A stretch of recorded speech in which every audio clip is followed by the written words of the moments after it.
Welcome to this explainer. Today, we're going to untangle a pervasive, honestly pretty exhausting modern confusion.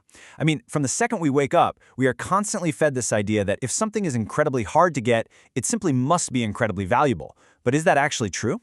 Today, we're breaking down the duality of value and difficulty. We're going to separate the shiny, frantic illusions of modern hustle culture from what actually brings us intrinsic, lasting value. So let's jump right in. Okay, let's dive into this with a quote straight from our source material that really challenges how we think about success. Something that is difficult to attain may not be of value to you. I really want you to let that sink in for a second. It sounds almost too simple, right? But it fundamentally challenges pretty much everything we're taught. Just because a goal requires massive effort, absurd amounts of money, or literally years of your life does not mean the prize at the end holds any real personal worth for your actual day-to-day existence. So let's deconstruct the first half of this duality. It's a psychological trap we're going to call the false summit, or the illusion of luxury. You know exactly the kinds of things we're talking about here. The stuff that is notoriously difficult to obtain. The sources lay them out.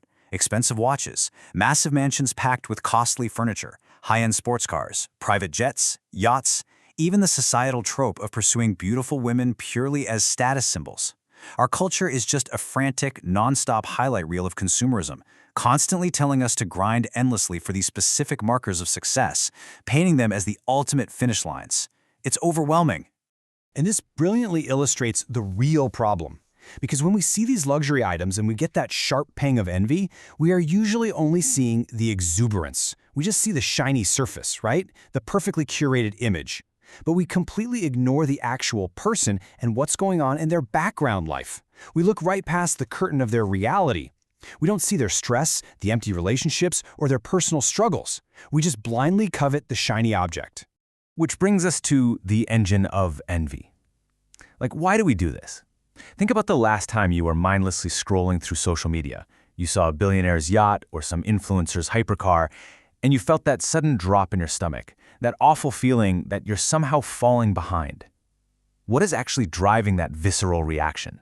Well, listen, don't be too hard on yourself, because it is largely a biological trap. It's temptation. This is our brain's perpetual, hardwired craving for things associated with comfort, convenience, and pleasure. When your brain sees that massive mansion, it's not calculating property taxes or maintenance costs. No way. It's simply reacting to a biological cue that promises extreme comfort and avoiding pain.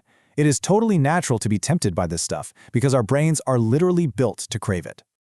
But here's the kicker. It goes way deeper than just wanting a comfortable couch. Society has essentially hijacked our brain's biology. We've artificially linked these luxury items directly to social standing. We look at a high-end car, and we don't just see a way to get to the grocery store. We see reputation, fame, and power within society. We've been completely conditioned to believe that grabbing these highly difficult-to-obtain items will somehow magically grant us influence and respect. So the crucial point is perfectly summarized right here. Most of times, we unconsciously crave for things that do not have any relevance to our lifestyle and stuff we are doing in our life. Honestly, think about how bizarre that is. We spend our precious time and mental energy agonizing over things that have absolutely zero bearing on our actual lives. Why are you stressing over a private jet if your absolute favorite thing to do is just garden in your backyard? We let the sheer difficulty of the object trick us into thinking we desperately need it. All right, let's take a breath and step away from the illusion. We need to look at the other side of this, the true summit, and redefining what value actually is. Let's move to and see how this builds a completely different picture of success. The illusion offers things that are really hard to obtain, sure, but they only yield a fleeting hit of pleasure before you're right back to looking for the next shiny thing.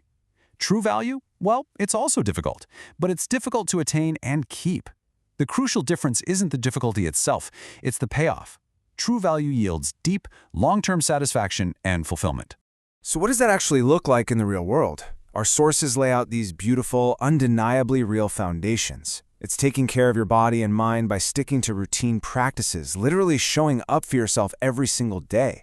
It's maintaining healthy relationships, which, let's be honest, takes immense patience and empathy. It's dedicating deliberate effort to your true passions. It's building actual financial stability and self-reliance. And it's mastering skills so you can genuinely be of help to others. Are these things hard to maintain? Absolutely. They require endless discipline, but unlike chasing a luxury watch, this kind of difficulty is the undeniable foundation of a truly valuable life.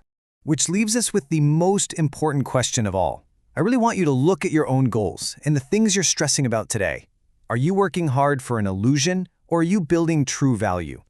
Are you chasing some incredibly difficult prize just because society told you it's impressive? Or are you doing the difficult, daily work of building a life of profound, long-term fulfillment? Take a hard look at what you're climbing toward. Thanks for joining me on this explainer, and I'll leave you to ponder that.